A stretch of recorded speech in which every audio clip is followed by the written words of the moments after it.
એના પછી જે બીજો પદાર્થ નીકળ્યો હતો એનું નામ છે કામધેનુ ગાય. ગાય શું આપે? દૂધ આપે. એની મુખ્ય પ્રોડક્ટ છે દૂધ. અને દૂધ આપણે એવું કહીએ છીએ કે સૌથી શ્રેષ્ઠ કહેવાય. અને ગાયનું દૂધ હોય ને એ સૌથી ગુણવત્તામાં પણ સારું કહેવાય. અને ગાયનું દૂધ છે એ વિચારોની શુદ્ધતાની સાથે મેચ થાય છે. ગાયના દૂધમાં જે શુદ્ધતા છે ને એવું તમને આ કથા એવું શીખવે છે, આ પરિબળ એવું શીખવે છે કે આપણા વિચારો છે ને એની અંદર પણ શુદ્ધતા હોવી જોઈએ.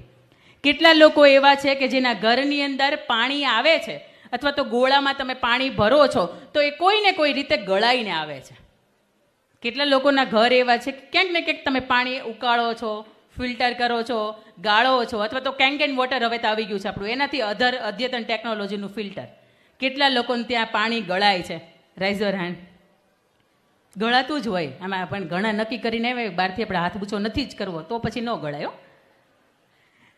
હવે તમે પાણી એટલા માટે ગાળીને પીવો છો કે એ દૂષિત પાણીથી આપણું શરીર છે એ દૂષિત ન થાય, એ રોગિષ્ટ ન થાય એટલા માટે.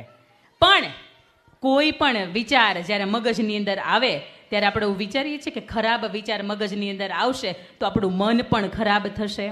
આવો વિચાર આવે છે આપણને. વિચારોની હંમેશા શુદ્ધતા હોવી જોઈએ. એના માટે એક નાનકડી એક મારે વાત તમને કરવી છે કે મનને તમે જેવું આપો ને એવું થાય.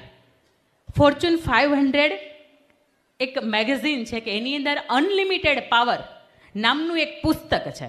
અને એ પુસ્તકની અંદર એક મજાનો પ્રસંગ લખ્યો છે. પ્રસંગ કંઈક એવો છે કે એક અમેરિકાની અંદર એક કેદી હતો અને એની ઉપર એક સંશોધન કરવાનું હતું. એટલા માટે એ વ્યક્તિને મૃત્યુદંડ આપ્યો હતો અને એ વ્યક્તિને ઇલેક્ટ્રિક કરંટથી મારવાનો હતો. અને છેલ્લે એ વ્યક્તિને એવું કીધું કે અમે તને ઇલેક્ટ્રિક કરંટથી નહીં પણ સાપનું તને ઝેર કવડાવવાના છીએ અને ઝેરથી તારું મૃત્યુ થવાનું છે. એટલે પેલા વ્યક્તિને 7-8 દિવસની વાર હતી. રોજ એને કહેવામાં આવે કે તારું મૃત્યુ ઝેરથી થવાનું છે, તને સાપ કરડાવવામાં આવશે. એટલે એ વ્યક્તિ અંદરથી સતત ડર્યા કરે. એના મનની અંદર એક જ વિચાર જાય કે મારું મૃત્યુ આ લોકો એક પણ રીતે નહીં આપે અને મને સાપ કરડાવીને મારું મૃત્યુ આપશે. 1-2 દિવસ, 3-4 દિવસ, 5 દિવસ, એમ 6 દિવસ વીત્યા અને 7મા દિવસની સવાર પડી એટલે ભાઈને બેસાડ્યો પટાંગણમાં.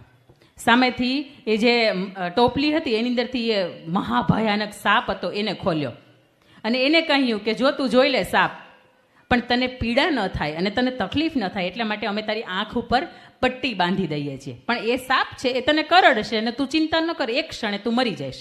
એટલે પેલા વ્યક્તિને મગજથી સતત એવું થઈ જાય, પણ એ થોડીક વાર થાય છે, આંખની પટ્ટી બંધ થઈ જાય છે એટલે એ જે સાપ બારો નીકળ્યો હોય એને હળવે